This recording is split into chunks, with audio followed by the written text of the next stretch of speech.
December 2, 2024, formal nang isinampa ang 4 na reklamong impeachment laban kay Sara Duterte, kung saan inaprubahan ng mababang kapulungan ng Kongreso ang hakbang na ito noong February 5, 2025 na nagbigay daan upang isulong ang paglilitis sa Senado. Subalit makalipas ang higit sa 4 na buwan ay wala pa ring trial na nagaganap sa impeachment case na ito, isang bagay na labis ikinababahala ng maraming Pilipino.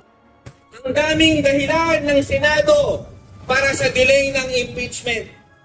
Pero bakit nga ba na pending ng husto ang impeachment trial ng pangalawang Pangulo? Totoo nga bang madidismiss na ang impeachment case na ito sa pagtatapos ng 19th Congress dahil sa pagpasok ng 20th Congress? Base kasi sa resolusyon na di umano ay ipinasa ni Senator Bato de la Rosa sa Senado para i-dismiss ang impeachment case laban kay Sara Duterte, ay wala na umanong sapat na oras ang Senado sa 19th Congress para maglitis at magpasya sa impeachment case na ito at hindi raw maaaring tumawid ang kaso papunta sa 20th Congress. Bukod pa riyan ay may 7 bagong senador na rin di umano ang papasok sa 20th Congress, kaya't ibang set na ng impeachment court ang uupo. Gayunpaman, ayon naman sa pananaw ng ibang mambabatas gaya ni Representative Joel Chua at ilang legal scholars, ay wala umanong probisyon sa konstitusyon na nagsasabing hindi pwedeng ituloy ang impeachment trial sa susunod na Kongreso, gaya umano ng ilang presidents abroad, halimbawa ang US, na tumatawid sa bagong Kongres ang impeachment proceedings dahil kung ang mababang kapulungan ng Kongreso umano ay naipasa na ang articles of impeachment sa Senado, ay ang Senado na ang may hawak sa kaso at maaari itong ituloy kahit mabago ang komposisyon nito. Kaya't malinaw na ang sinasabi ni Senator Bato de la Rosa ay bahagi lamang ng isang political argument at hindi isang klarong legal na patakaran. Kaya't maaari pa ring magpatuloy ang impeachment case laban kay BP Sara sa pagpasok ng 20th Congress, at kung sa 20th Congress magsisimula ang impeachment proceedings ay magkakaroon ng mas mahabang oras ang Senado para sa impeachment case na ito laban sa pangalawang Pangulo. Kaya't malinaw na hindi idinidelay ng Senate President ang impeachment case laban kay BP Sara para proteksyonan ito, at sa halip ay tinitiyak lamang ng Senate President na walang magiging problema para sa impeachment case laban kay BP Sara.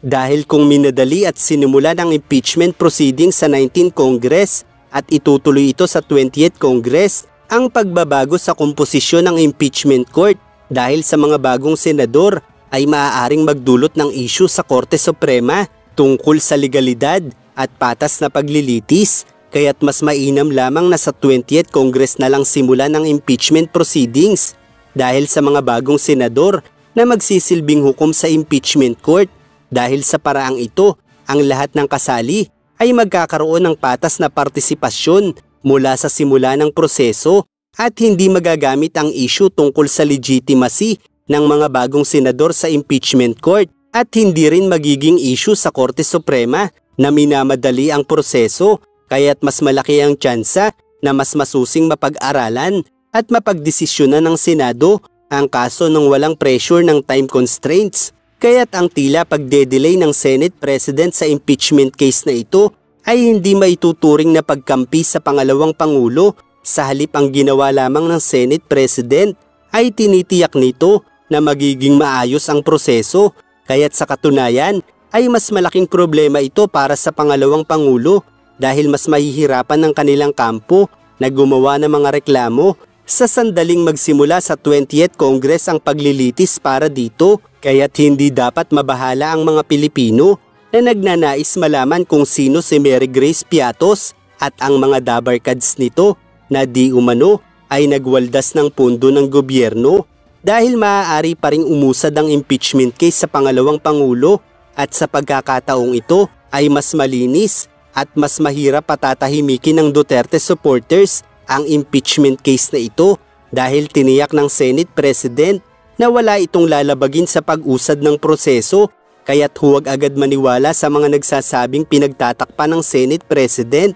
ang pangalawang Pangulo, dahil kung talagang uusisain natin ang mga dahilan nito ay mapag-aalaman natin na ang lahat ng kanyang hakbang ay nasa legal na proseso Ito ang dahilan kung bakit maging si Martin Romualdez na mortal na kalaban ni BP Sara ay nananatiling malaki ang tiwala sa Senate President para sa pag-handle ng bagay na ito dahil malinaw sa kanilang dalawa kung saan talaga papunta ang prosesong ito dahil pareho silang mga veterano sa politika na pamilyar sa napakaraming kaso at kahit pa ang mga kalaban nila sa politika ay tiyak na alam rin na uusad pa rin ang impeachment case na ito kung kaya't patuloy pa rin sila sa pagsusulong ng iba't ibang paraan upang maipanalo ang kanilang ipinaglalaban. Samantala ang Makabayan Black naman na numero 1 kritiko ng parehong Duterte at Marcos ay malinaw na walang tiwala sa parehong grupo kung kaya't patuloy sila sa pagsusulong na madaliin na ang impeachment case laban sa pangalawang Pangulo,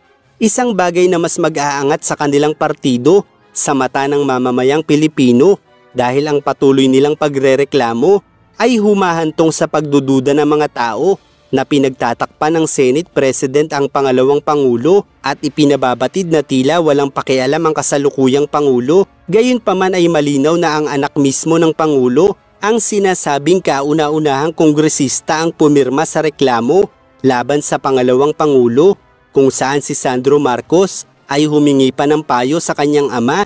at sa katunayan ay sinabi rin noon ni PBBM sa kanyang pahayag na hindi iyon ang tamang panahon para sa impeachment process.